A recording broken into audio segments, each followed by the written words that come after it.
Are you tired of the same old pro wrestling? Then check out the amazing action on Powerslam.tv, the biggest indie pro wrestling channel in the world. Get over 3,000 hours of the best pro wrestling events from over 100 of the biggest names in the industry from over 15 countries around the globe. Get your free trial today at Powerslam.tv.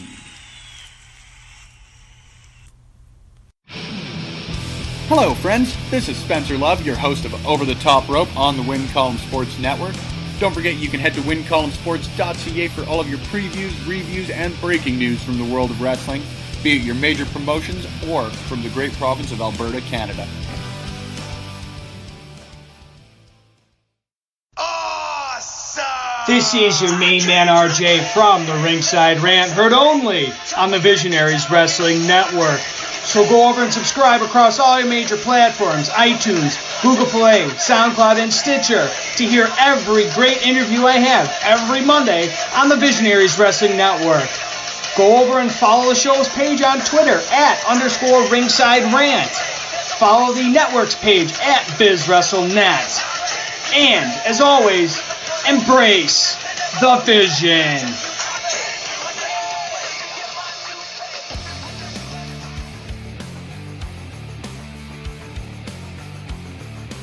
If you like podcasts and you are listening to on Backbreaker Media, then you should listen to me, Chris Parrish, and myself, Mania, and the Sounds of Struggle, because we are literally the most entertaining duo you'll ever come across in Western Canadian wrestling, baby. We talk about things like wrestling and other sports we like.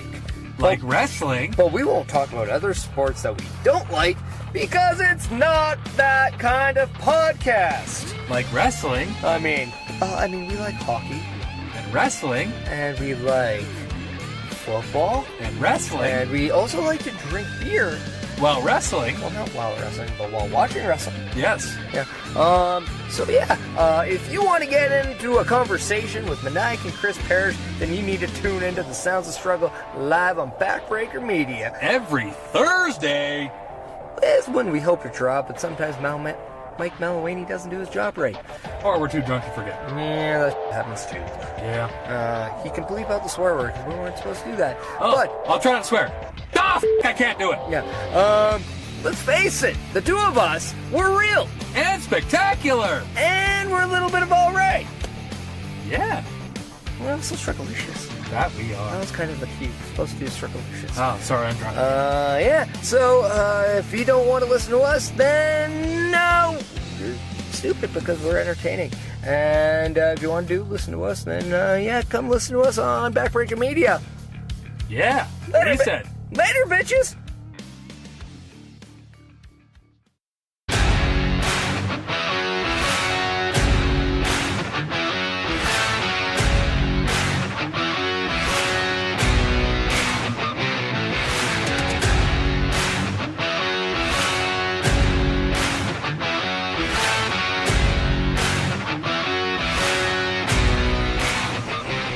Hey guys, this is Kyle Shaw, your friendly neighborhood ring announcer from Real Canadian Wrestling. I want to thank you for tuning in again and listening to Monday Night Shaw on the Backbreaker Media Network, part of Win Column Sports. On this week's show, I'm going to be sitting down and basically just, me and Ref Dougie just shot the shit for a little while. Dougie's been around for a number of years. He's a young guy. He's a creative guy. There's a lot of good stories. He's got a very good, energetic storytelling ability. So I wanted to have him on the podcast. So I went over to his place and recorded with him. So enjoy the conversation with Dougie. And next time you listen to Monday Night Shaw will be a conversation with Dirty Inc., which is going to consist of Dirty Mike Jones making his grand return to the podcast after being the first ever guest. Plus, making their debuts on the podcast is Cameron Stevens and Cody Chimera, who consist of Dirty Inc. So it's going to be a fun podcast 2 weeks from now, so listen to that one as well. Other than that, make sure you're checking out the Two Baked Hams. Check out Sounds of Struggle. A Moment with Maniac is one that I saw up there, but have not had the chance to listen to as I'm recording this, but probably will by the time you see me. So yeah, listen to that. Maniac actually just made his big debut for RCW this past week at the Fight for Respect event in Edmonton at the Abbotsfield Recreation Center, and yeah, homeboy was huge over, and he's a lot of fun. He was real cool to be around in the locker room, so I want to welcome Maniac to RCW. Thanks for coming in, bud. It's a pleasure to have you here. Good luck with your new podcast, and if you're ever looking for guests, I'll be happy to come on there and do that with you. I don't know, like I say, I haven't listened to it, so I don't know what the structure is or whatever, but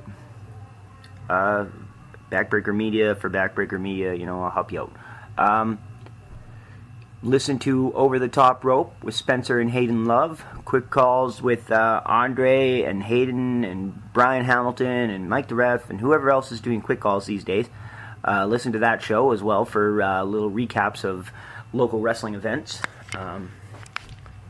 There's going to be some Backbreaker Media Network video footage up soon, so look out for the links that are made available to that in the coming future. That's going to be pretty cool. I believe Mike the Ref said that the first RCW content on Backbreaker Media Network's video service is going to be the event that took place in Radway, featuring the Indie Dream match between Michael Richard Blaze and Pride. So definitely when that comes out, make sure you check that out. Another podcast is Book It, a wrestling podcast. I keep calling it Book It Boys because that's kind of what it was called when I first listened to it, but now it seems to have settled on Book It, a wrestling podcast. Listen to that because it's pretty fun. If you like the exercise we did last week or last Monday Night Shaw where we booked the Alberta Indie Dream card, then you'll probably dig Book It, a wrestling podcast, because they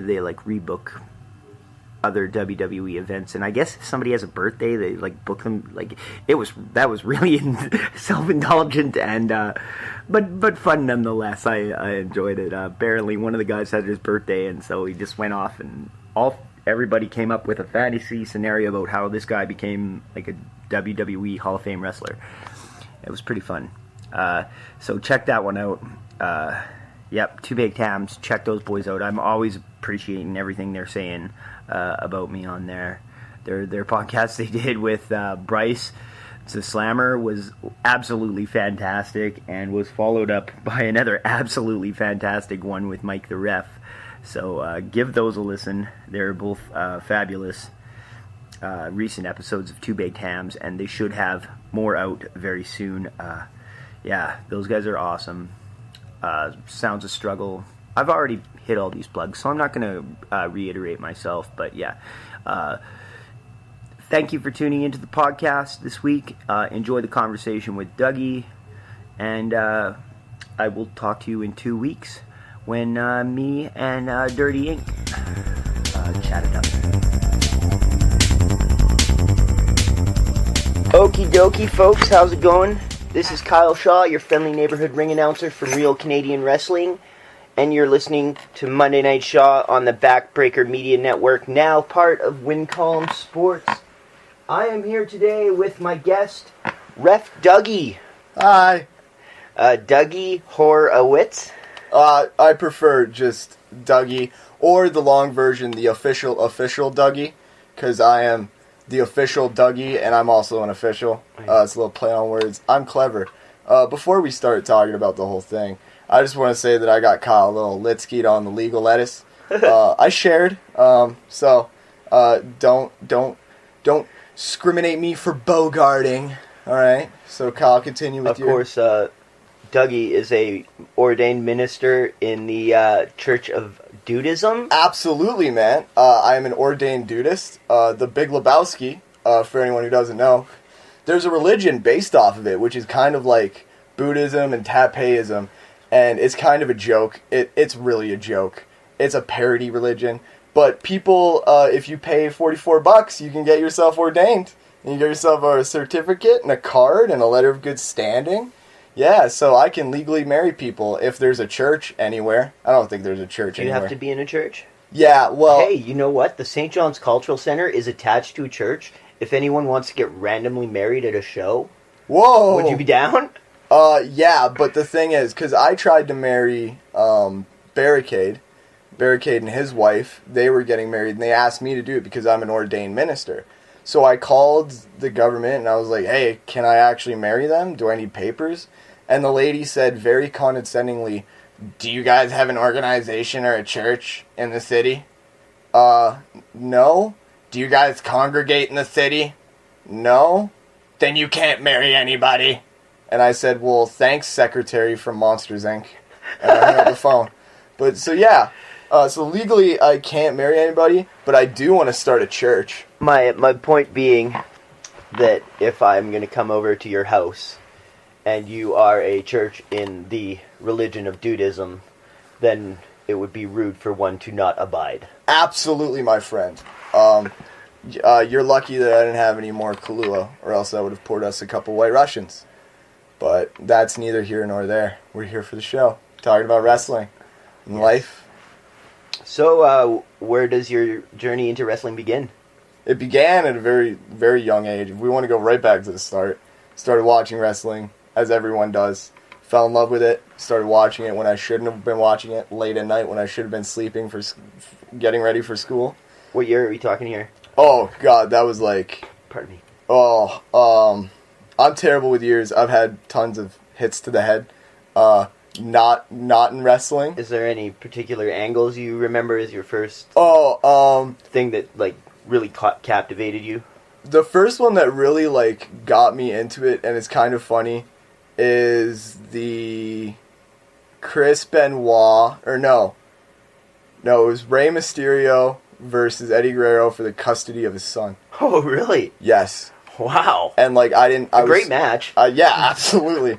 But I was so young, I didn't know what the hell was going on. I was just like, yo, this is cool. They're beating each other up. This is badass. Did you have the opportunity to talk to Dominic when he was at the show? No, I didn't, sadly.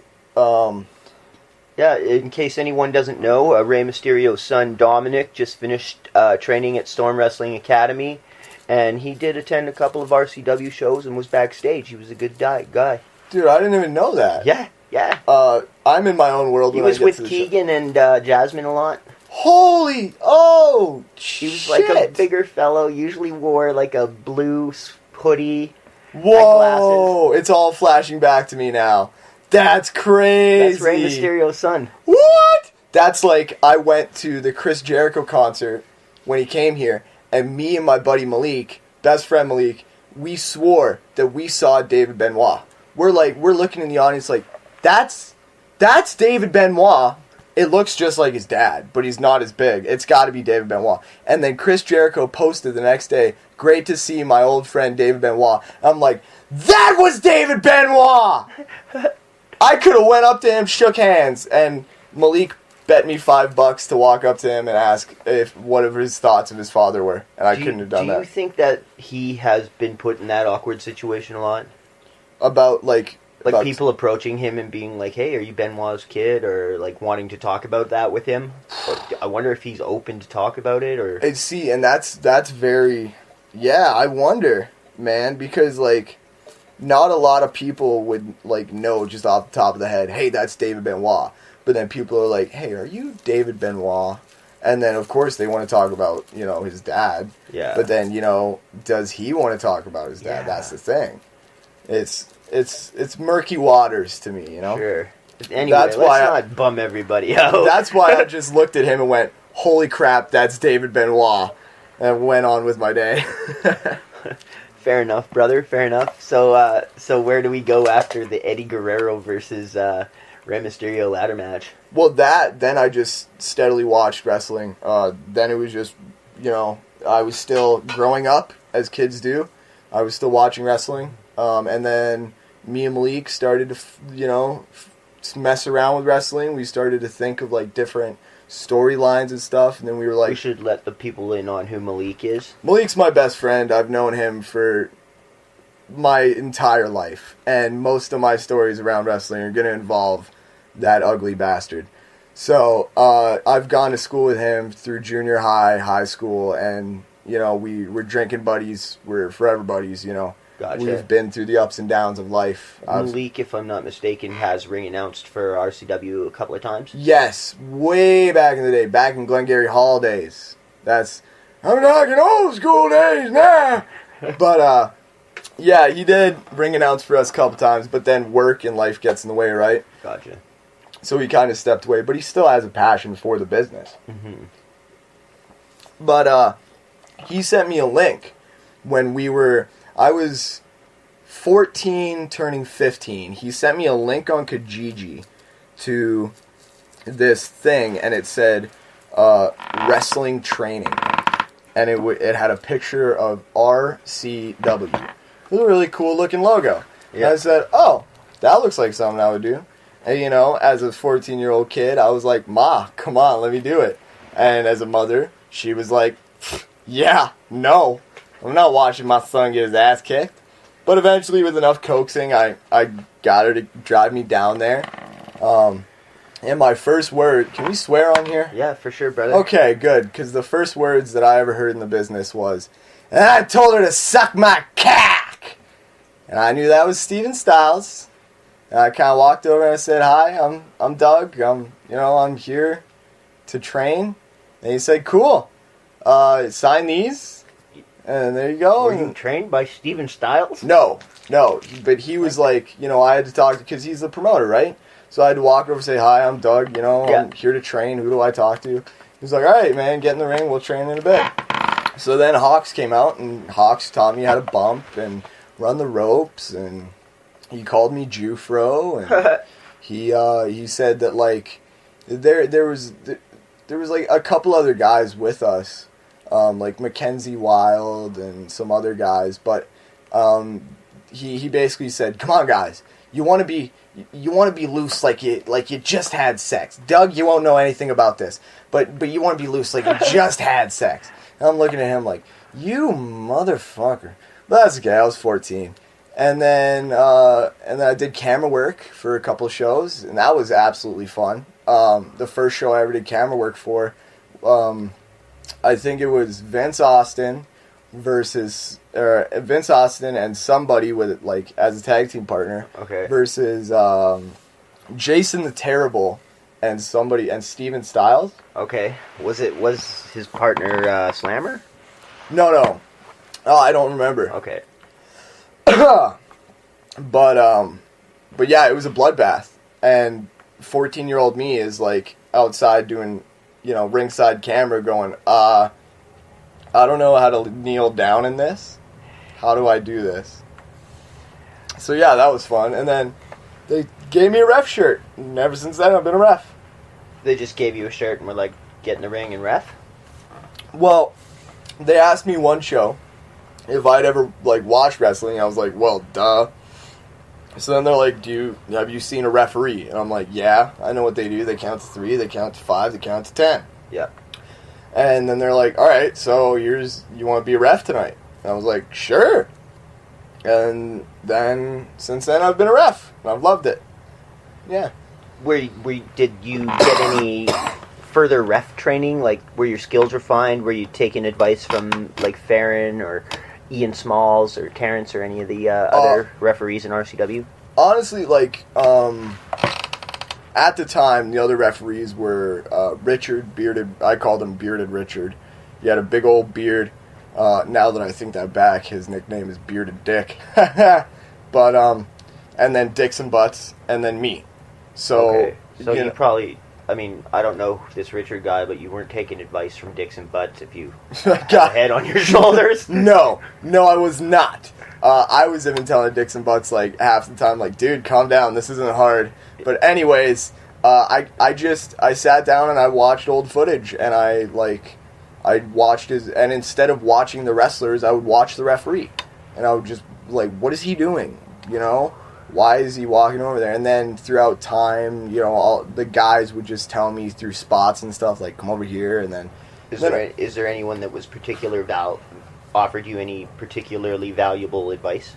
Hawks. Hawks? Hawks gave me the best advice was, like, not to, like, stand around and get into it. Like, you're one of the guys. And I'm pretty sure other people have told me that, but, you know, Zach Mercury's a great influence when it comes to ref stuff. He's good at telling, you know, when to get in and out of things, when to get the fuck out of the way. Yep. Which is, like, a ref's key. Get the hell out of the way. But there's also times where, you know, you gotta let the boys do what the boys do. So stay out of their way, and B, kind of work with them. And, you know, like, if, you know, there's, like, a hold, like, a rest hold, and they're trying to talk shit out, put a hand up in front of them, you know, like, check the hold, see if it's, you know, tight, see if it's legal, see if it's underneath the jaw or whatever, and just kind of block their fucking mouths so that they can talk their shit. Is that going too far into the business for this show? I mean, I don't think so. I mean, like I say, we're not looking to kill the manage here, but, you know, the listeners aren't fools. Everybody knows that this is a show, and, you know, when I hear people say, oh, wrestling is fake, you know, well, so is every single movie and TV show. Like, well, yeah, you're there to be entertained. Yep. I've always thought of wrestling as you spend how much money for a ringside seat at UFC or boxing. And if you get there, if the show starts at 7 o'clock and you have the undercard, and there's 3 matches on the undercard, 3 matches on the main card, and then your 2 main events, and the main event's supposed to start at, like, I don't know, 10 o'clock, right? That's if every match goes to the last round. Mm-hmm. And then your main event, you have to sit there and go, shit, it's the main event. Oh, God, he knocked him out in 1 punch. Oh, my God, we spent so much money for this. We have 2 more hours. What are we going to do? You just wasted 2 hours of money. So I've always looked at wrestling as, like, you're going to sit in that seat and you're going to be entertained for the whole hours that this show is on. We're not, like, there's not going to be a match that's going to stop sooner than it's supposed to, you know, because it's going to be a fight. Instead of, you know, one guy getting knocked out, you know, there's going to be other stuff into it. It's not going to be just kicking and punching. Unless that's what the story calls for. Absolutely. Or there's an accident. Absolutely. And that's another thing that I love about it. The story. Absolutely. Like, you look at UFC, Conor McGregor, best example. What has he taken from wrestling that has been the best thing in his career? Probably a shit talking. Absolutely. Where does that come from? Promos.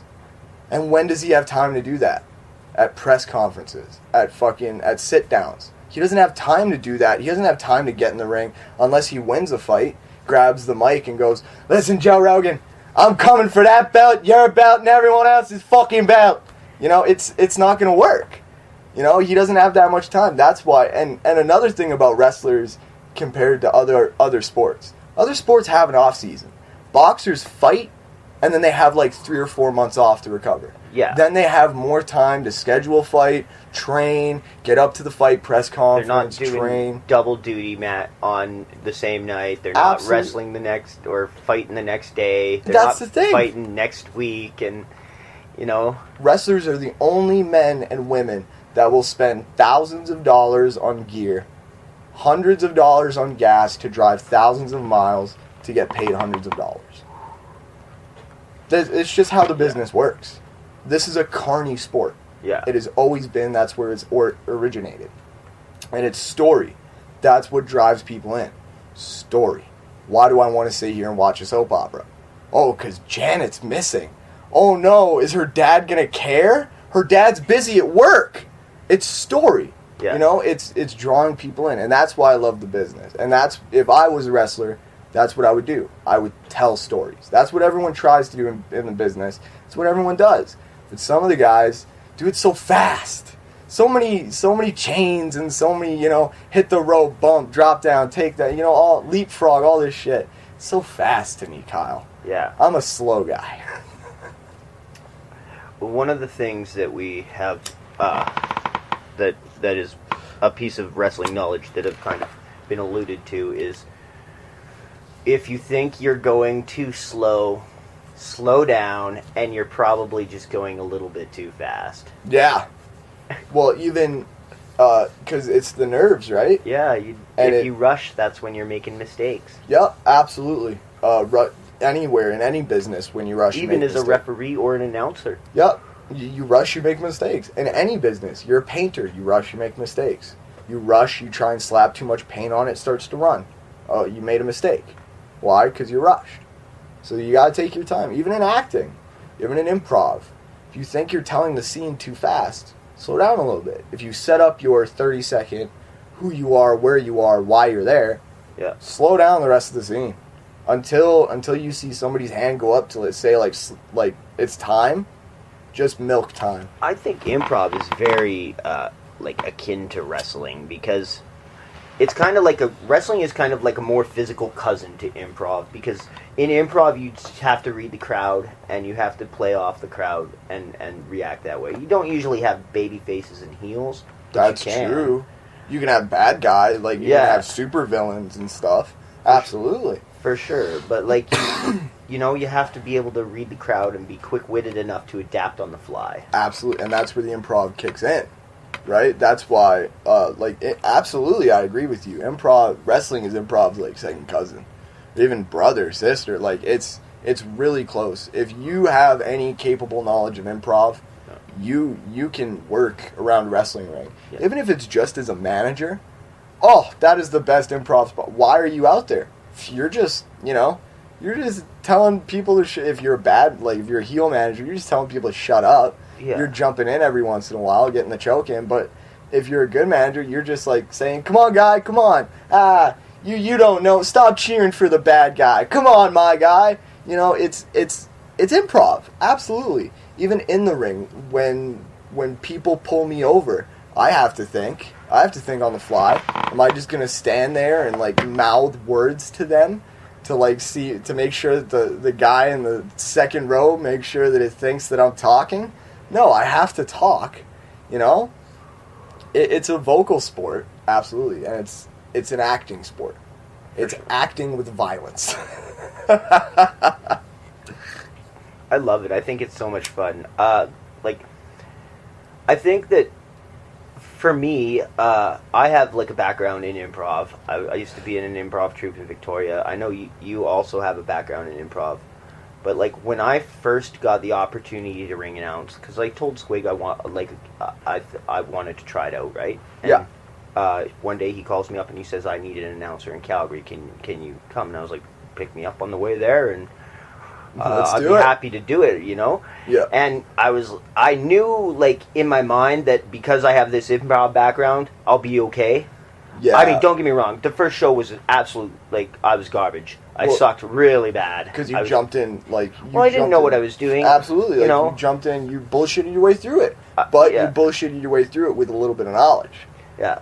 I mean, by the end of that show, I was Scott Lee Crew took over after intermission because I was that bad. Oh, yeah? Yeah. Oh, well, I will tell you, Malik did announce Adam Evans. Yep. And he did announce Weevil Star. So, I mean, you're all right. I got everybody's name right. Good. Sure. But that's because I was reading off a piece of paper that was 2 inches away from my face. And but I one of the things about that first show, I mean, I'm not trying to make this all about me, but we had Blazin' Dick on the show. Okay. And they held every fucking tag team championship in Canada at the point. And you announced them all? They wrote out a paragraph for me and were like, yeah, this is what we want in the ring. And I was like, this is a challenge and I'm up for it. Let's do it. They were probably just challenge you. They knew it was my first night. Yeah, they were fucking with you. I wrote down Dead Zone was in the car with us, right? Okay. With me and Squig. And there was a couple other people, but I even said to Dead Zone after the show, I was like, oh yeah, I really enjoyed myself. Because he, before the show, was like, so have you ever ring announced before? And I was like, no. I've done a lot of improv, though, so I think I'll be all right. And he's like, it's completely different. And so after the show, I'm asking him, I'm like, hey, man, do you have any advice for me? He's like, yeah, don't do it again. I will tell you that as much as I do keep it kind of a secret, I have been, the reason of my steady income is, that mercenary with a mouth kind of got me a job. So I kind of work hand in hand with Dead Zone. I'm not shitting on Dead Zone, and since No, then we've absolutely become not. I'm very cool with him. And Dead Zone tells me that I suck at wrestling daily. Yeah. Every morning at coffee, he just looks up and goes, "You suck." Just looks back down. So, that's just him. But we live and, breathe it. Much like how Dead Zone kind of called me up and asked me to do a little thing that I've kind of gotten a little heat for. I don't know if it's heat or just jokes, but I'm doing a meet and greet for the Friesen Bros, January 18th in Stony Plain, February 1st in Fort Saskatchewan. Friesen Bros, I didn't even know what a Friesen Bros was, honestly. Yeah, I'll be honest with you, the January 18th appearance will have happened when this airs. Oh, then it's already it was a great time. We ate lots of fish and chips. It was wonderful. I think the reason you may have caught heat for this is if anyone's listened to the interview I did with Squig, Steven Styles, RCW and Heart Legacy Wrestling are not really on the best of terms, and they're considered competition. And I think, when it was announced that you're going to be on the fish and chips thing with Dead Zone, who is basically one of the only folks advertised for Heart Legacy, I think a lot of people were like, "Oh, is he going to go to Heart Legacy?" Oh, if that's what people thought, let them keep thinking it, because I'll be 100% honest with you, Kyle. I have a half of my mind is saying, throw feelers out to other places and ask them if they want to rep, because I just love doing wrestling. Yeah. I love the action. It's just cool to me. That would definitely catch you some, that's the kind of, Yeah, you're and probably not going to be in the RCW locker room. Yeah, you know what I mean? And that's why I've kind of kept half of mine to just sit my ass down and stay at RCW. And I've loved it there. There's great talent there. There's great things there. There's great stories I have from there. Hell, I've met some of my damn heroes there. I cried when I counted 3 when Hacksaw Jim Duggan was in the ring. And just to be clear, the Fish and Chips appearance is not associated with Heart Legacy Wrestling. I mean, no. Barricade is also making an appearance here, and I know that Barricade was asked the same questions, and he was like, "No, I'm RCW through and through." Yeah, they're going to allow us to promote the show there, so it's going to be a good time, Well, it's definitely this is the thing. You have to put companies aside for your own things, and this isn't me going out to a different company. You know what I mean? This is just me putting my face out there. I was asked, "Do you want free food?" Yeah. And I said, "Absolutely. What do I have to do?" And all I have to do is sit down, eat some food, and say hi to people. You know what I mean? It's not like I'm working a show. It's not like I'm putting on a different company's T-shirt. Are you expected to be in your ref gear? Yes. Well, we're all going to be in our gear. It's going to be fun, and that's a thing that I look back at Bret Hart and Hulk Hogan doing appearances at used car dealerships. No, I give all the power to you, brother. What did they do? Once I knew you, that you weren't fuck RCW. Oh no. Once I knew that, then I was like, yeah, go for it. I'd do it for free food and a bit of a payoff. Absolutely. If we didn't have a show on those nights. And you know what? The January 18th show, I just realized this, is the Friday before the January 19th show here in Edmonton. So I'm going to have kind of a double day duty wrestling. And because I love this business, I'm not complaining about it. Because I love doing Everybody that. on the roster is, because they're going to be in Calgary working. I'll be down in Calgary on that night announcing. And it's just fun. And I would love to do Calgary shows. I would love to do more shows and stuff. I'm in the process of getting a license and all that stuff and getting a car. So I will be able to drive to Calgary and do Calgary shows and all that. Because I just have a passion for this. Back in the day, I know most of the guys have probably done this, and I know most of the guys will probably shit on me for doing this. But I used to do backyard stuff. Why? Because I thought, if I have sort of a training center where there's not so much of a political kind of walking on eggshells, I don't want to get shoot on, right? I can kind of do this with my friends who've also been in the ring, took in bumps and stuff, right? And we can kind of Yeah. safely Like, try. We're stuff not out. trying to say go out there and backyard wrestle. We're not No, condoning God, it or no. anything. No. But like, it's a reality situation. We're all fans, and everybody likes to fuck around with their friends. Brothers and sisters did, like they wrestle, like shit, like it's been ingrained in everyone's brain, kind of, to like, wrestle and stuff like that, and it only takes people the urge to watch wrestling and go, shit, this is really cool. There's other elements to this than other like beating up. Like Brazilian Jiu-Jitsu is absolutely amazing. Like if you think about it, kids start with Brazilian Jiu-Jitsu because they start wrestling and rolling around, and the brother's putting the sister in the headlock and she's yelling at mom, tell him to stop! This hurts, tell him to stop! And the brother's like, this feels cool! Yeah! Like it starts with that. And it's those drives that, maybe I want to watch more of this. Maybe I want to do more of this. Shit, is there, I'm old enough. I'm 18. Can I find a training center? Absolutely, there's a training center. Boom. Oh my God, there's great influences here. I can learn stuff here. Oh, I can go to shows. I can book shows, Just soak in as much wrestling as possible. And that's why I love what's happening today in wrestling. I'm a huge fucking mark when it comes to the Young Bucks and Cody and all them. Yeah. I'm a huge mark. When they announced All In, I bought it right away. Yeah. Like, buy me the pay-per-view, I'm signing the hell up. And it was absolutely an amazing show. Why? Because it wasn't, how do I put it? It wasn't so generated towards the audience. It was more generated towards the boys. Like, do what you want to do out there tonight. Like, we're going to have the over-the-budget battle royal. You guys just do what you want to do. It was so much fun. It was an absolute hell ride of fun. And I love it. And I was so happy when they announced AEW. Like, that, to me, most people are like, I want to work in WWE. I want to do this. Oh, yeah. If me as a referee, that's a place that I would love to go. Just as a referee. Because it looks like, A, so much fun. B, there's so much potential there. Right? And C, damn, there's going to be shit tons of money in it. Yeah. Because it's going to be huge! Yeah. And then I've also thought about t-shirt sale, like making t-shirts and stuff like that. But then again, like Dougie the Ref t-shirts? Absolutely. I thought of doing like just like a striped t-shirt and just having like the back say Dougie. You know what I mean? I've been looking into getting some Monday Night Shaw. Ooh. Maybe Canadian Goose shirts made. Canadian Goose. Ooh. I like the Monday Night Shaw ones though. Yeah. I like the Monday Night Shaw ones.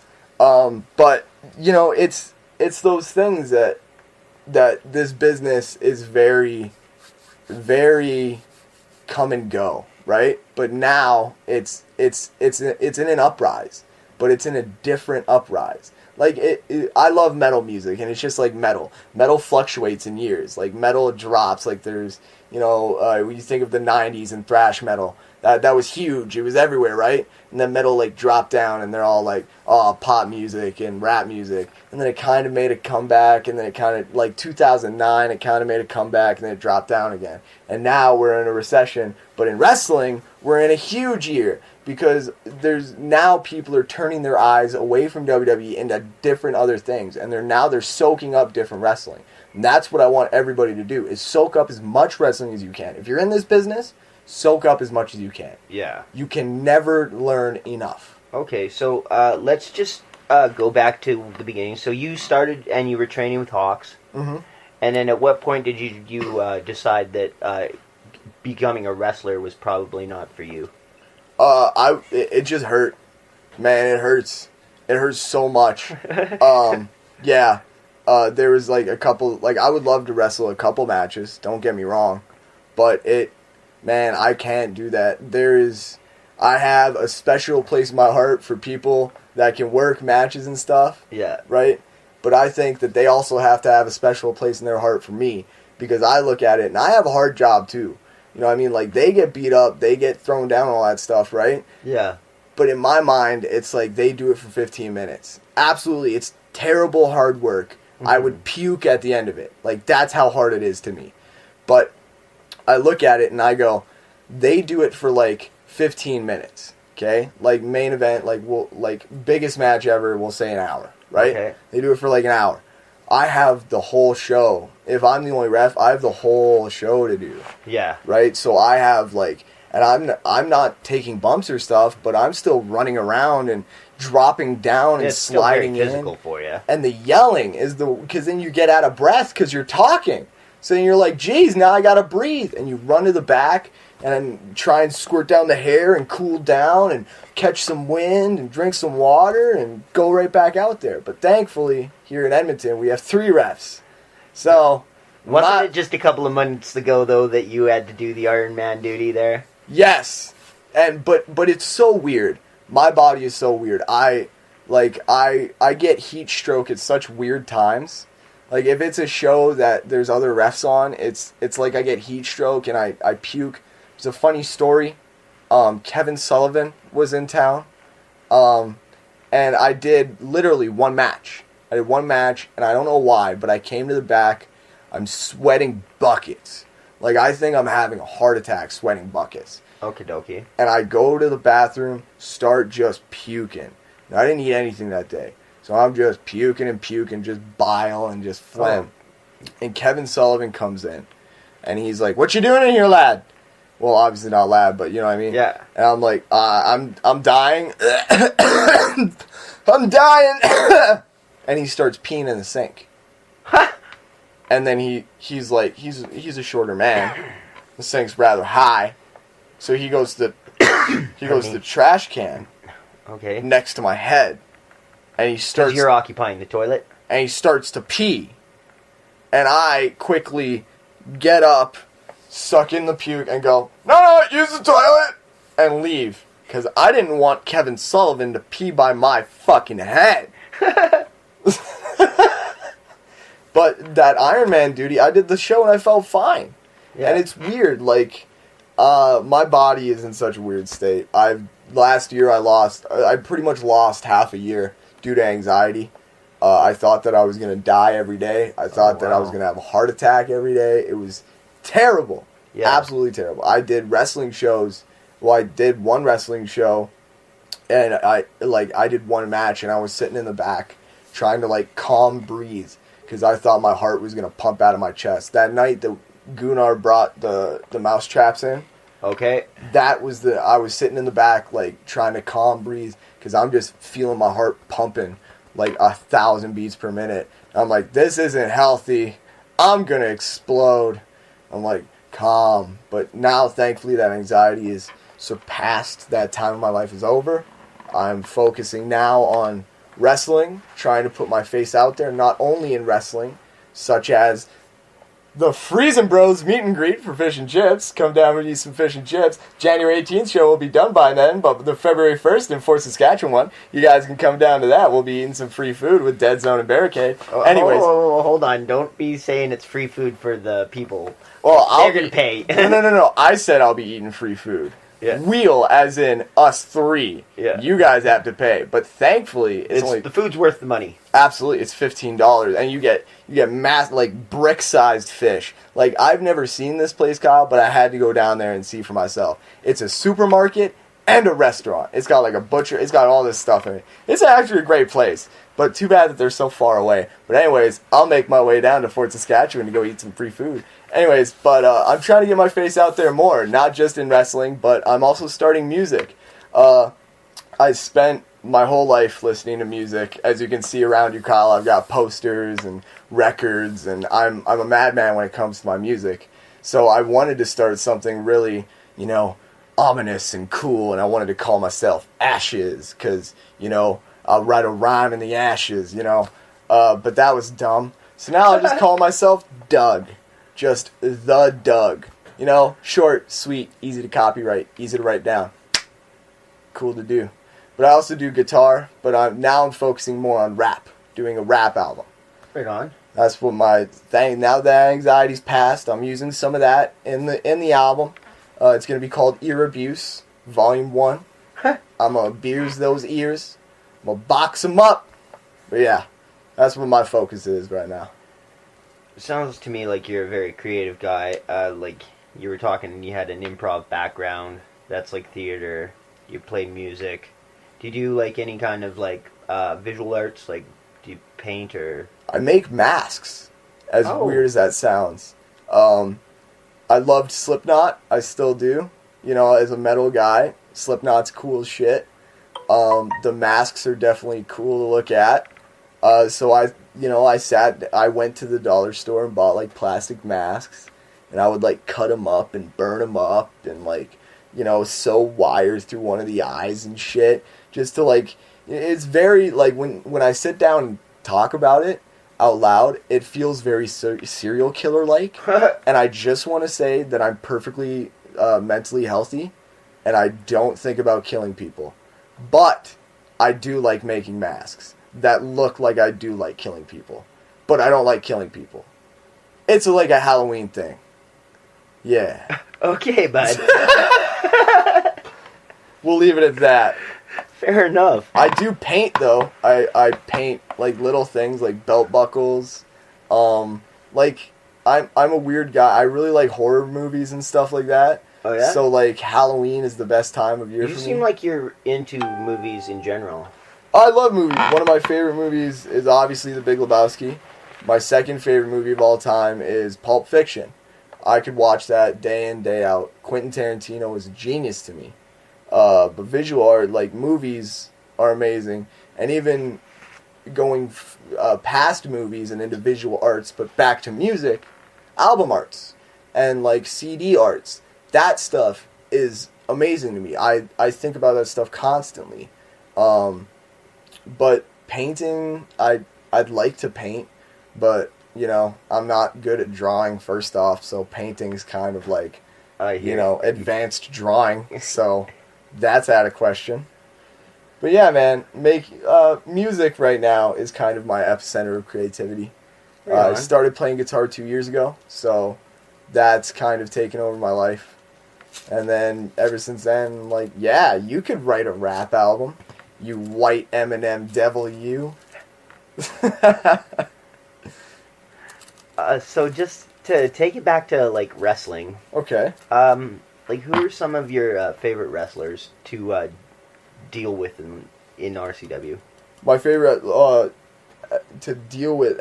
What do you mean, like to deal with? Like, is there anyone like as a referee you just click with? As a referee, me and Ian click good together. I click with anybody, man. Like not click as in the click. No, I just mean like, is there anybody you have good chemistry in the ring with? Or is that like not even an issue for referees? Even for a referee, I don't think that would really be an issue because, well, that depends. Because if the guy is gonna bring you over to the corner and like talk to you or say stuff to you, you know, before the match or out, you know, you're gonna have to say something back. You know what I mean? So, and that comes again with the improv thing. But you know, people that I've liked to work with, like Bryce Slammer Silva, he was fun to work with.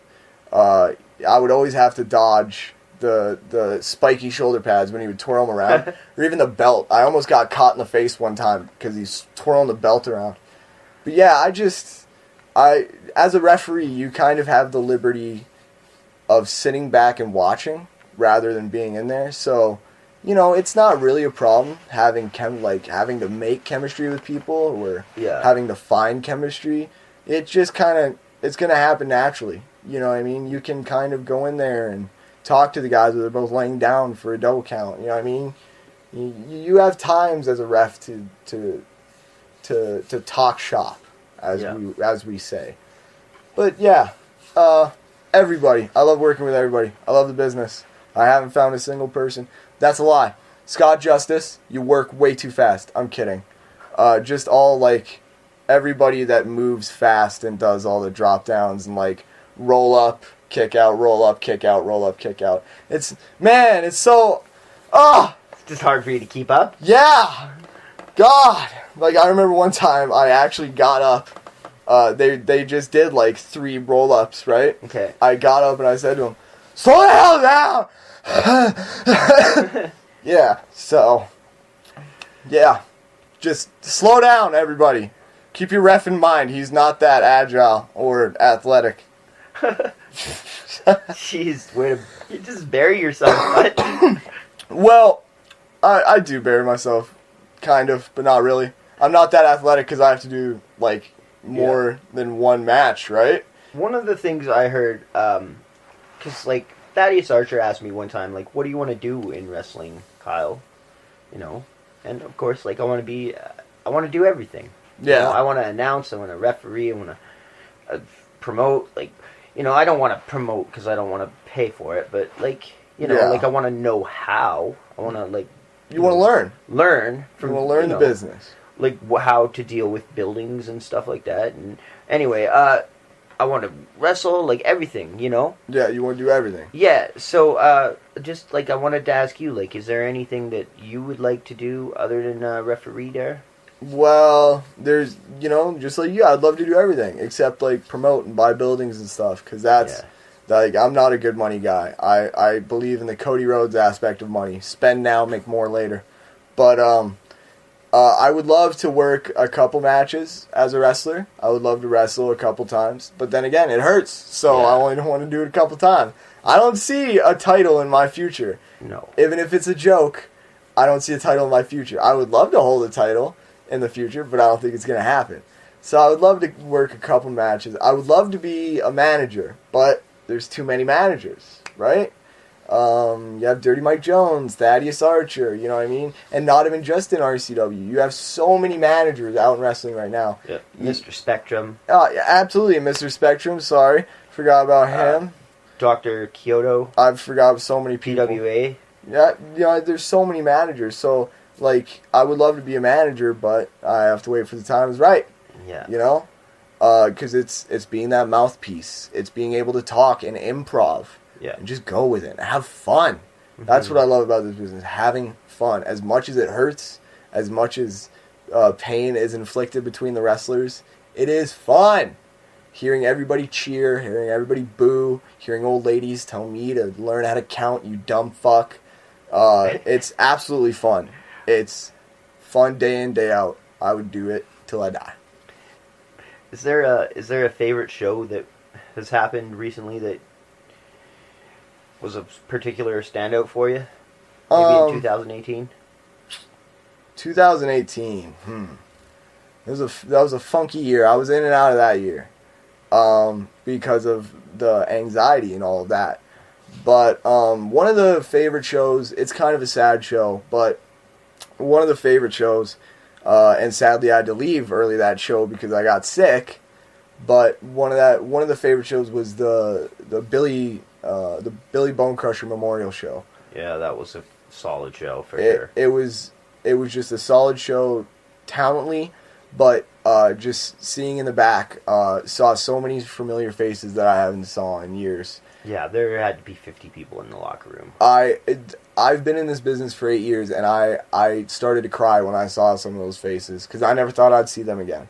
Because, you know, in this business, it's very come and go, right? And so, like, Kamikaze, he taught me some stuff. He didn't teach me, you know, he didn't teach me as much as Hawks did, but he taught me, you know, how to lock up, how to, you know, bridge from, you know, the arm, you know, stuff like that, how to hammer. Like, he taught me some chain grappling and stuff like that. And he was just a great guy to steer me in the right direction of things. You know, there was an incident with Teddy Hart came up to me when I was very young and gave me a card, said come down and train, you know, and I was super pumped because that's Teddy Hart, right? Yeah.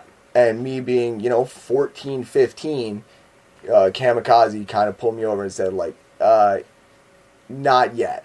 Yeah. You know, like, you're a little bit too young for that.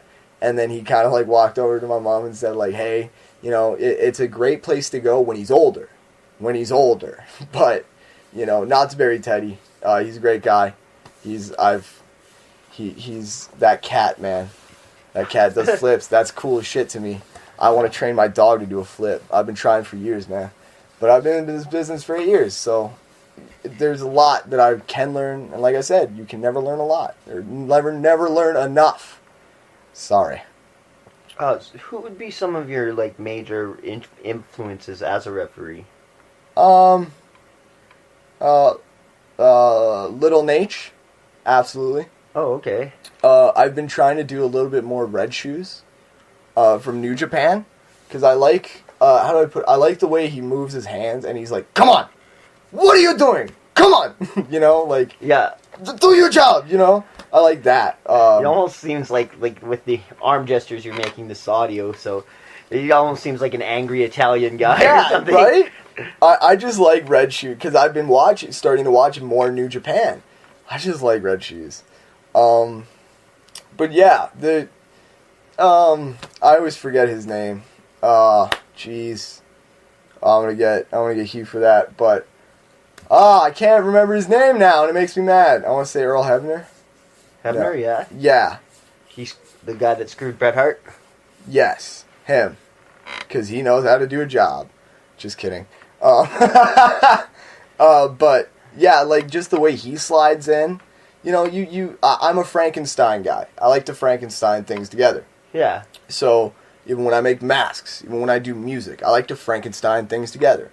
I like to take elements from, like, you know, like Slipknot. Now I want to mix them up with Pantera or Tool, you know what I mean? It's Frankenstein. So I like to Frankenstein myself the best referee that I could be. You know what I mean? Serious, to the point, to the rules, you know what I mean? Yeah. But still, I mean, can smile and still, you know, steal a nacho or two from an unsuspecting fan. Have you ever been in a situation where, like, I've heard one thing that guys have to watch out for is burying the referee, where they kind of, like, the rules just, like, get kind of thrown out the window during the match. Yeah. Like, but, or like, they do shit that's, like, they, obviously, if you should be disqualifying them for, but... Yeah. Like, I've never been in an instance like that, because I think they know, like, if they have a manager, especially, they should know, like, you know, I shouldn't see it. Yeah. I should not see it. If you're going to do something illegal, I shouldn't see it. Whether that be you tell me that a fan's saying something rude, or you tell me that turnbuckle's loose, you know what I mean? I have to make sure that the ring is 100% for the other competitors and for everyone that comes around that ring. Mm-hmm. So if you tell me that something is broken, I have to go see if it's broken or not. Yeah. So in that time, if you do something illegal and I don't see it, then I don't see it. Yeah. But if I see it, I'm going to call you on it. But luckily in situations, you know what I mean, for those guys... You just have to use your discretion. Yeah. For those guys, for those cheaters, luckily for them, I haven't seen it. Yeah. So, you know, I haven't really had a chance, or really had an occasion where someone has buried me. Yeah. I always seem to find my heat. Fans hate me enough.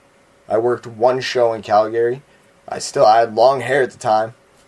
And the whole night, all I kept hearing was, "Where's Scooby, Shaggy? Are you too high to count?" And yeah, so that's the last time I worked in Calgary. Love to come back, see some of those faces. Now that I'm a little older, you know, 8 years makes a difference. You sound like you're a little fired up. Well, a little bit. You know, that shit drives me wild. You know, I'm just trying to do my fucking job, okay? And people outside of the ring keep yelling at me that I'm a dumb piece of shit and that I don't know how to count, when clearly I have counted multiple times in front of them before. For instance, 1, 2, 3, 4, 5. If you want me to add another 5, I can. That's 10. So, like, it angers me. And those guys in Calgary, they've driven me. Ever since they said that shit, I've gone in a Britney mode. You saw it, Kyle. I've cut my hair in such a weird pattern. I shaved the beard. I did some weird Lemmy thing with it. I look like I'm out of the 80s, maybe 60s, maybe Britain, okay? I've been through some shit, Kyle, because of those guys in Calgary, okay? And I'm looking to see them again. All right, we don't want the anxiety to come back. I need another jazz cigarette. Another question, Kyle. Oh, I did have a question. Have you ever been like... I mean, you've been in the business for 8 years. I'm assuming you might have one or two stories about getting tore into after a match or something. Like, one of the things Thaddeus told me about refereeing is that it's a heat magnet position. Yeah, absolutely.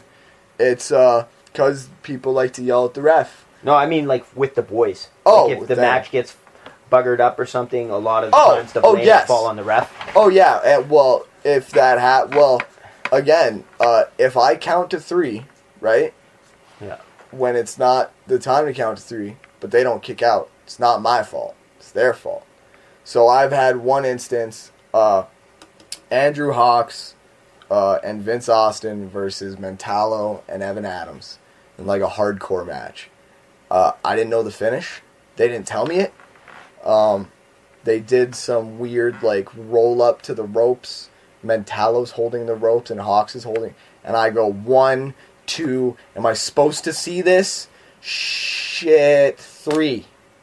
And like in real life, it went 1, 2, 3. Yeah. So I was like, ring the bell, and Hawks just turned me around and suplexed the shit out of me. Oh, really? Yeah, but that's the only time. Just on the spot. Yeah. Oh, yeah. Absolutely. But before then, I'd taken bumps, and I'd never taken a suplex.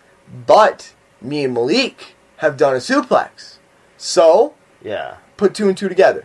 Yeah. You know what I mean? That's why I say that. You know, for my history, as much as the guys shit on it, that's where I learned kind of my chops. Did somebody sit you down afterwards and tell you, like, explain to you, like, this is what happened, this is what to look out for next time? Oh, no, I knew what happened. Oh, so I you knew. didn't even get a talking to? No. No? I knew Have you ever gone to talking to? No. Oh, really? No. Thankfully, I've been in a great situation where I haven't fucked up that bad, where I've had to have a talking to. Fair enough. That night, like, even when he put me in for the suplex, I just said, I fucked up. And he gave it to me. Yeah. And as he's giving it, he's like, yup. So, like, I know when I fuck up, but thankfully, I don't fuck up a lot. I've had that one fuck up, maybe a couple other times where I'm supposed to count or not supposed to count.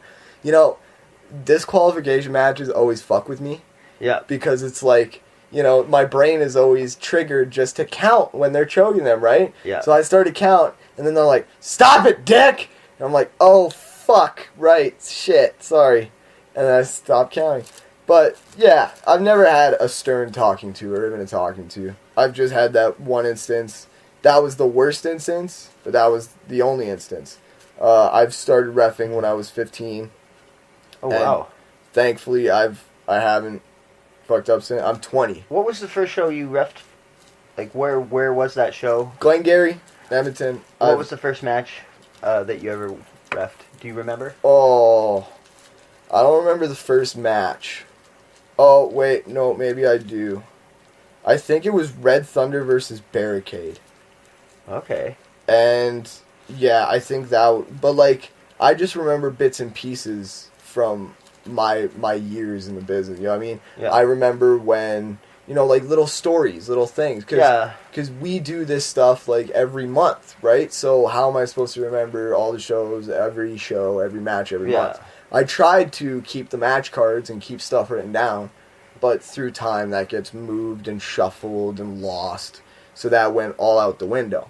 I hear But you. I remember one time where Evan Adams versus Bucky Briggs. That's, going back to your question earlier, that's another person that I really like to work with, is Bucky Briggs. He was a cool dude. But there was one instance where it was a hardcore match and they broke a picture frame in the ring. This was in Glengarry. And the glass, and I said it in my mind, I went, ah, shit. Because as soon as Evan Adams cranked Bucky with that glass, that picture frame, that glass went straight left into an old lady's face. Oh, no. And I went, ah, shit. And, like, they saw it happen and they put up their hands, right? Yeah. They're like, ah, no, right? But I'm like, ah, shit. And, yeah, Was she hurt? No, but she was mad, absolutely. Yeah. I didn't think she came back for, like, a year or two. But, yeah, like, and that's something that happens in the business. I've seen guys, you know, who have been told in the back, like, crowd's pretty close tonight, don't do no dives. They've done a dive. And what do? Land right in the front row. And, like, it's just bad for business. And it sucks. But you got to work around those things. I've seen a rope break in the middle of the ring. I wasn't in the match. I was watching the show. I saw a rope break. I said to them, this was at Force Pro Wrestling. Okay. I wanted to see what was going on, so I bought a ticket. Force Pro Wrestling, eh? Yeah. Everybody's gimmick is they're like a Jedi? Yes. It was very, now that you say that, I remember their t-shirt was white, and so yeah, the Force was with them. Anyways, but I was like 16 at this time. Okay. So that happened, I watched it happen, and I kind of like walked over to the ticket table and said like, hey, my name is Doug, I work for, another company, I'm a referee, I can help you guys out with this, throw me a security t-shirt, and I'll help you out with this. So they threw me a security t-shirt, I went and collected the ropes with two other guys, put it in the corner, and like the rope had just snapped, and it was the top rope. So it had just snapped. So did they just move the other two ropes into the top two positions? Yeah, they moved the bottom rope to the top rope. But that killed a couple spots for the night. Like someone was going to do a coast to coast that I had heard about earlier. Yeah. And that kind of killed that, because how are you going to do coast to coast with no fucking rope? But yeah, we brought it to the side, somebody taped it, and then they're like, okay, we can put it back on. And we like stretched it out, and we're like, dude, you taped it like in a knot. You didn't straighten it out before you taped it. So we're like, well, you got to cut it and do it again. What match is it? Oh, it's semi-main. Fuck it, this isn't my problem no more. Here's your t-shirt. I'm going to go sit back down and watch the show. Yeah. But yeah, they comped me for the ticket, so I can care less. But that's how much I love this business, Kyle. Mm-hmm. I'm willing to sit my ass down, pay for a ticket, and watch somebody else's show. Because I love this business. Oh, yeah. I don't think there's any like, loyalty to your home promotion is cool and definitely a good thing, but I don't think there should be any shame in wanting to go check out another show. Like, you want to go watch. Like, if somebody asks me, like, hey, aren't you Dougie? I go, yeah, I work for RCW. I've gone to PWA shows with a bunch of RCW guys. Yeah. I've gone to Monster Pro shows with guys from RCW. Or I went to one, anyway. It's not a bad, like I say, soak up as much wrestling as possible. Yeah, and Edmonton's fun to watch. And Edmonton is a great place for it because there's so much here, Kyle. Oh, it's so much here. There's tons going on right now with like 2 shows a month for RCW. Yes, that is true. 2 shows a month. Then you got an MPW show and you got a PWA show. CWE's going to be coming back to town. That's true. See, you're more into this than I am, Kyle, because I've been focused on the music. You're the man with all the dates. Yeah, I couldn't tell you the dates of any of the other promotions' shows. But you do know the names of them. I do know the PWA, the MPW. PWA, I actually that was where, when I was 13 and 12, that's where I sat down and watched my first wrestling shows. My first indie shows was PWA. And seeing Kamikaze and going, this dude is really cool. Staying after the show and meeting him and being like, hey, you kick ass. You're really cool. And then he said, I'm going to be at this other show called RCW. Well, actually, he didn't say that. Here's what happened.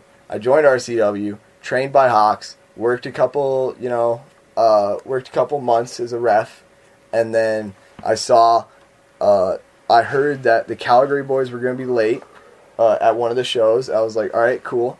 They showed up, and I'm like, hey, I know you mohawked bastard. And he's like, Doug, you're a ref? And I'm like, yeah, man. Since meeting you a couple years ago, I got in the business and became a ref. Isn't that fucking cool? And yeah, so Cam got me into the business. Yeah. Kamikaze got me into this business. I love your positivity, man. Thank you. It comes with the legal lettuce. I think it's just, I think it's infectious in wrestling, too. Like, for me, it's the same thing. Like, there's a video that got posted on my Facebook today of me, dancing at the show. Just because I'm having a good time. You gotta be positive. You have to have fun, or else why are we there? You could go to a job where you get paid millions of dollars, but it's the shittiest job alive. Would you stay there? Maybe not. But would you do something that you loved and got paid $100? My dream would be to make a living announcing wrestling. See? And that, what you do in the beginning of the shows is absolutely great. And that comes with the improv background. Getting the crowd into it. Can I hear this side? Can I hear this? After a while, it gets a little bit repetitive. But there's ways that you can work around that to make it sound fresh. I do remember one time we were selling little like ribbons for breast cancer, and you were calling that it was going to be intermission, and you said, quote, well, probably not quoted to the T, but you said along the lines of, ladies and gentlemen, it's intermission. You guys can go outside. We're having breast cancer ribbons. You can guys purchase those and go outside and have a cigarette. And like you would just follow like breast cancer with cigarette, and half the boys are sitting in the back like, "Amen, Kyle. Great work." But shit happens. But that was funny, thankfully. When I have the most bunged up thing is every time in Edmonton when I pull the children out of the crowd to come in the ring to do the 50-50. I already told the story on the podcast about the time I backhanded the kid by accident. Oh, God. Well, yeah, I like grabbed the jug and I went to present it, right? And I went, yeah, and I just hit this kid in the face. The poor guy, the kid was tough, and I was like, oh, geez, sorry. Poor kid got hot. No, the kid was fine. He was fine. He was totally cool about it. The parents didn't say nothing to me. It was. I think he had a good time being in the ring, which was the point. He's like, ooh, a wrestling ring, smack in the face. But one was even worse than that. I'm walking around the crowd here, and I see this little kid out, and he's a real cute little kid sitting in his chair there, and I don't notice that it's a wheelchair. Oh, God. So he's got his cute little Mario hat and his Nassau shirt. I'm like, oh, what's your name, bud? And then so I get in the ring to do the 50-50, and I'm like, hey, let's bring so-and-so in the ring. Oh, and the mom's like waving her hands like, no, he can't come. Oh, God! It was so embarrassing. Oh, my God. That's like, I remember that there was some way in which I saved it, though, because you had to have Kevin, Scott Justice's wife, walked up to me after the show and was like, way to save that, Kyle. I can't even remember how I did it, but you blacked out and saved it. Like, God took over, possessed you. God was like, listen, you just called a wheelchair kid up in the ring. Let me save this. I probably made some sort of self-deprecating joke. Or That's like Ryan Seacrest trying to high-five a blind kid. There was, not along those lines, but there was one time I sat down with Eugene for a seminar. And it was like question time. And like we sat down and Eugene was telling us a story. And I love this story, so I'll tell it as Eugene.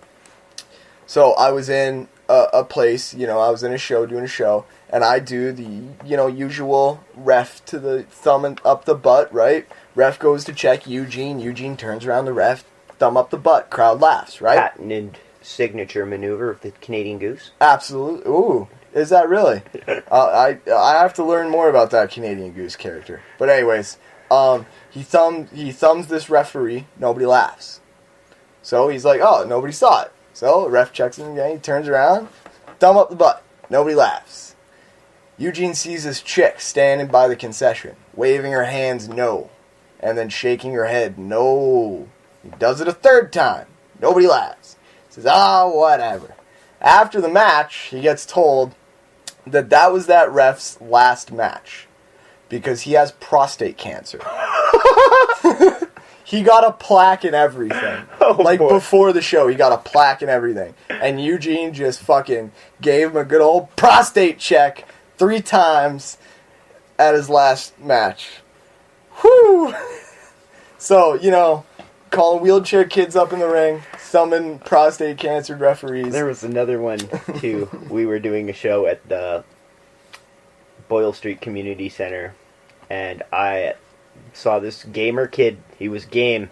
Okay. He got in the ring, and he went up on every post like Stone Cold Steve Austin. Nice. Oh, he was into it. Oh, yeah. He's like, he comes up to me after. I'm like, okay, draw a name. He's like, give me the mic. I'm like, no. Oh, Mike? Yeah, he wanted to cut a fucking promo. Like, who do you think you are?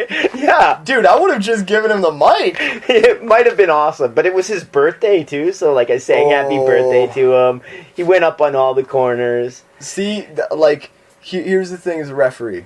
I would love to hit the corners if when someone sings me happy birthday like you did, Kyle. Yeah. And my brain said, nope, you stand here and you be professional. Oh, I did sing you happy birthday. You did sing me happy birthday. And that whole time I'm standing there going, just stand here, be professional, cheer, thank everybody. And then the last happy birthday I said, fuck it, I'm hitting this corner. And I turned around, hit the corner, and like half the crowd went, ah ha ha ha. And I went, all right, this is the last time I do this. So yeah, hitting the corners in my world don't work too well. Unlike that little kid, that little brat. That kid's amazing. He comes to every Edmonton show. I saw him there last night. Yeah? Oh yeah. Well, you know what? If he listens to this, I believe his name's Tyler. Tyler. His dad is Chase. Tyler and Chase. If I see him at the next show, I want him to cut a promo on me. He will. Do it. Yeah. I want to see this. I have we should put him on the Archer Report. Yes. That's actually something I want to talk to you about on the Archer Report, because you've been involved in that. Yeah, man. I played the blind ref, which is, it's a blind ref, like Mr. Magoo. I've had other things to add to, but, it's that show's a busy show, There's so much to do on that show, and there's so much already going on in that show. Yeah. So it's kind of hard to jump in. So I'm thinking of more ideas for this blind ref thing. The last thing we filmed was, I grabbed a slice of, some apple pie, good old apple pie, and yeah. I'm thinking now with this mustache thing, I should try and sell John Deere tractors at the show. With this whole redneck mustache look. I'm thinking of growing a mullet. Maybe chicken and liquor? Oh, chicken and liquor. Doug's Chicken and Liquor. Woo-hoo! Yeehaw! Chicken and liquor. And I'm not talking about alcohol. Woo! Oh, yeah. Okay, so you told us a little story earlier about Kevin Sullivan. Is there any other, big name wrestlers that you've met and you have, a cool story about? I've met a handful of cool wrestlers, and I've met a handful of people that I've watched on TV, and I've met a handful of people that I've, looked up to in life. I met Hacksaw Jim Duggan, which was a dream come true, because, Hacksaw Jim Duggan. Ho! Absolutely. USA. Well, we're in Canada, so let's cut that out, pal. Anyways, I reffed his match. I kind of politicked myself into reffing his match, because screw you guys, I'm young, I'm doing this. So who were you politicking against that night? Probably Richard and Dixon Butts, so of course okay. I would win. Anyways, so I'm reffing his match. It's a cool match, he's doing his, his gimmick. He's going to grab the 2x4. I'm like, you can't do that, Hacksaw. And literally, when I counted 3 on the finish, I had tears in my eyes. Why? I don't fucking know. Yeah. But I had tears in my eyes. That's cool shit. Other funny things. Well, I met Tommy Dreamer. He slept for at least an hour before the show. Oh, wow. Yeah, which was surprising because we were setting up the ring, and I'm like, shit, we're going to wake this guy up. No, he just slept through it. I met Virgil. Virgil was pretty cool. I tried to learn a lot from Virgil because, man, that dude makes some fuck money, baby. So I kind of hung around Virgil during intermission, and I watched him, work some marks. Oh yeah. He looked at this guy. He's like, "Hey man, you want a nice 8x10? This is a nice 8x10. This is my favorite 8x10. We did this." And he's telling the year. He's telling a story. He's like, "Yeah man, that'll be $20.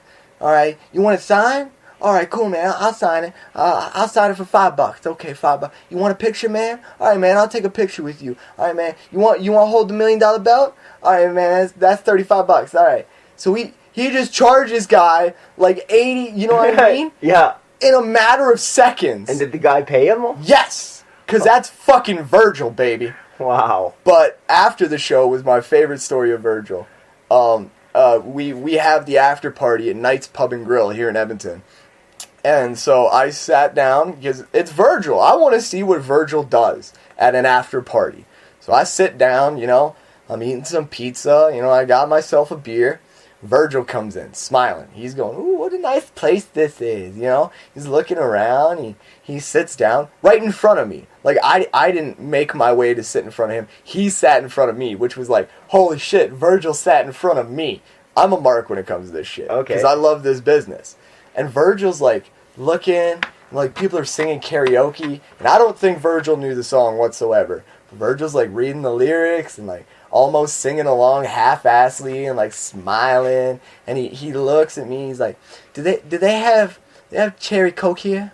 And I'm like, I don't think they have cherry Coke here. I think they just have, like, Pepsi. Do they have cherry Pepsi? I don't think they have cherry Pepsi. Oh, that's my favorite. Okay, I'll just grab a Pepsi. And the waitress comes around, he grabs a Pepsi. He's taking, like, 3 sips out of it. Something happens. Steve, who was his ride, you know, they left, and Virgil, you know, before they left, Virgil grabs a slice of pizza. He's taking a couple bites. He's just smiling and singing the song, taking sips out of his Pepsi. He looks up. They're going for the door. He shakes my hand and says, you are a great referee tonight. You do a great job, and keep with it, man. Have a great night. And he gets up, and he walks out without paying a damn dime. And that waitress came up to me like, where did he go? And like a good man that I am, I said, I don't know. I was watching the karaoke. He said 3 words to me. I don't know where he went. Yeah, I didn't pay for any. I paid for my beer, but I didn't pay for his Pepsi. It's Virgil, lady. I would have stood up and I said, do you know who just sat in that fucking seat? That's Virgil. You pay for it.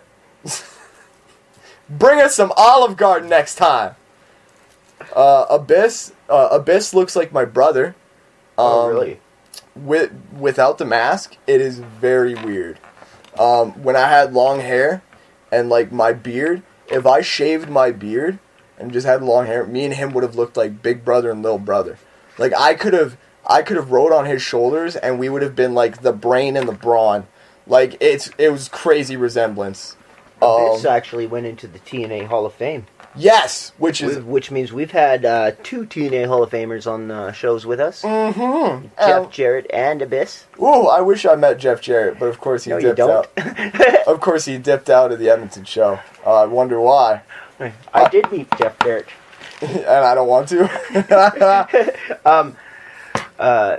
Of course, Jarrett's also in the WWE Hall of Fame now. You also brought up Tommy Dreamer, and I just wanted to say a congratulations to all the boys that were at the CWE Tommy Dreamer seminar who won spots on Hardcore Homecoming. Oh, wow. Including former Monday Night Shaw guest Roy Flash Gordon. Damn! He's going to be on Hardcore Homecoming. Team Flex Appeal also. Oh. Tyler Colton. Right on, guys. Yeah.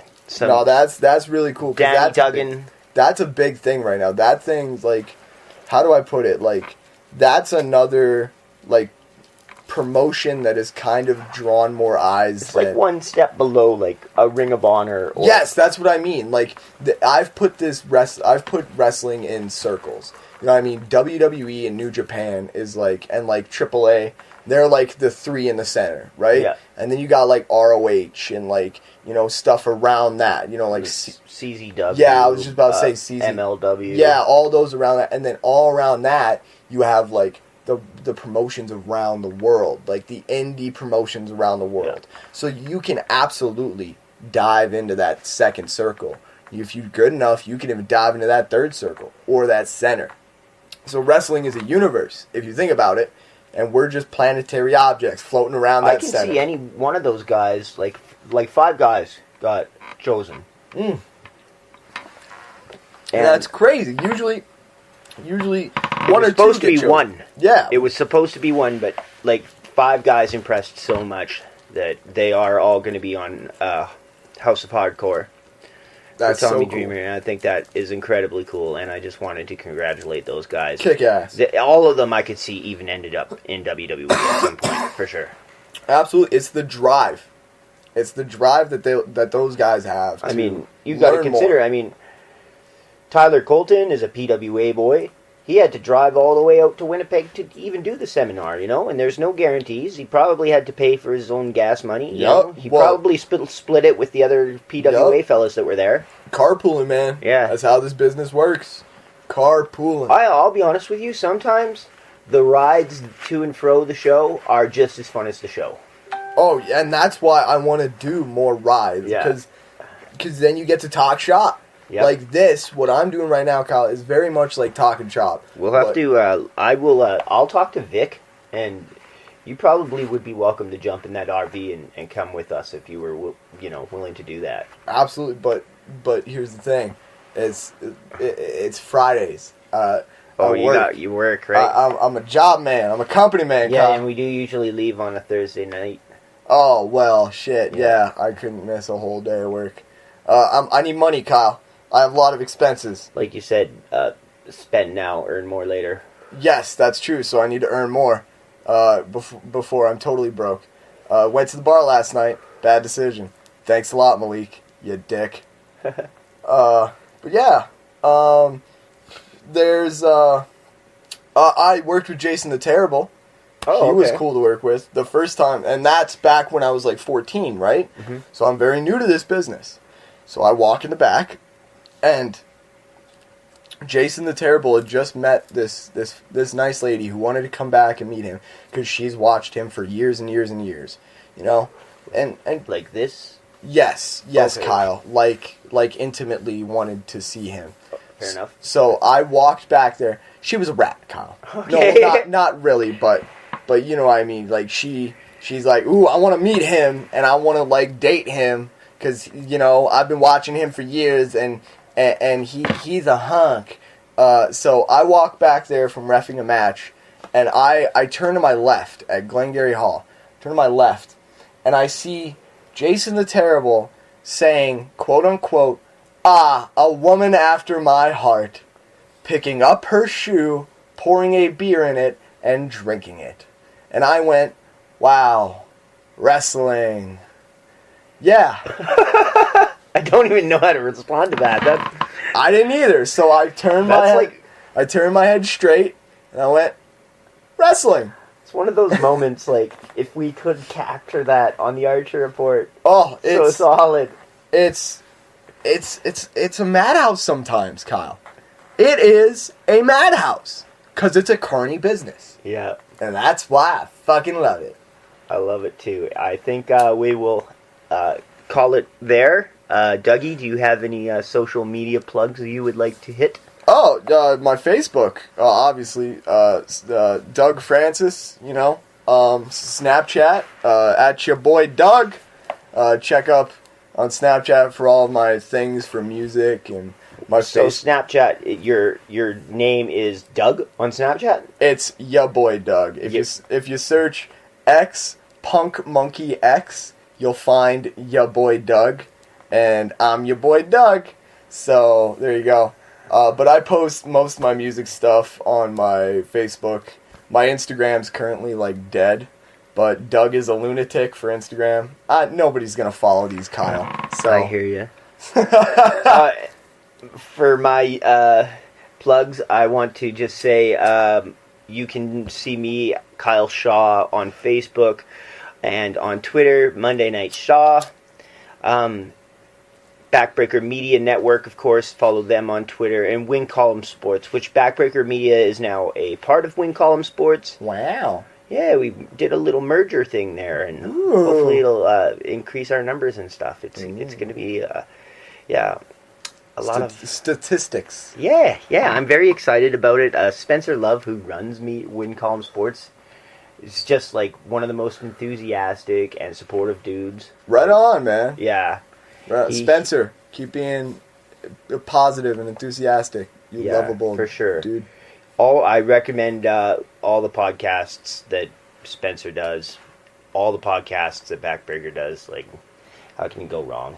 Well, that's true with this show. I love Monday Night Shaw. I love listening to the shows. I have to dive more into Backbreaker Media. I'm telling you, I'm gonna have to dive more into it. I think. Do you dig like legit sports? Yeah. Like hockey, football. Yeah, I tried to. I'm trying to get into basketball. Nice. I've loved, football, stuff like You should that. listen to Sounds of Struggle with Chris Parrish and Maniac. Okay. They talk about wrestling, but they also talk about legit sports, and they usually are fueled by alcohol while they're doing so. Ooh! It's pretty fun. Fun. I'll drink along. Two Baked Hams. You ever listen to that one? No, but that sounds like a thing that I'm into. That is, Pride, who wrestles for us. Okay. His human counterpart, Michael, and Jonah, his friend Jonah, who has come to a bunch of our shows. He helped us out with the Archer Report that was Weekend at Thad's. Okay, yeah. Yep. So they have an excellent podcast. I highly recommend that. Right on, man. I'll have to check those out. Yeah, for sure. Also, one more is Book It Boys podcast. That's Book it, boys! Kaya March's podcast. Okay. And she does, they fantasy book different wrestling cards and stuff. The first one I listened to was, they fantasy booked WrestleMania 45, like 10 years from now. And one of the matches Kaya booked was all three of Triple H's daughters in a match against somebody. And their names all started with H. Yo! I thought that was a fantastic idea. That's amazing. I'm gonna have to look into that. One of the other guys on the show booked Scott Justice and Chad Gable to work two matches, like double duty on this WrestleMania 45. It was a lot of fun. I thought it was great. That sounds like a lot of fun. Yeah. Damn. And then, they did other ones too. Like they rebooked a modern day version of ECW, December to Dismember. Oh. Yeah. All right. Well, I want to thank Dougie very much for coming on the show. No, I want to thank you for coming to my dojo, my church of Dudeism, abiding by my joys, listening to me ramble. I want to thank everybody for listening to me ramble for however long this has been going. I'm too stoned to know. So this has been a joy, Kyle. This has been too much fun. It's been about an hour and 20 minutes. Woo! So it's been fun, Dougie. Thank you so much. And I will see everybody here in 2 weeks with the next episode of Monday Night Shaw with Okie Dokie. TM. All right, guys, keep on rocking in the free world. Peace.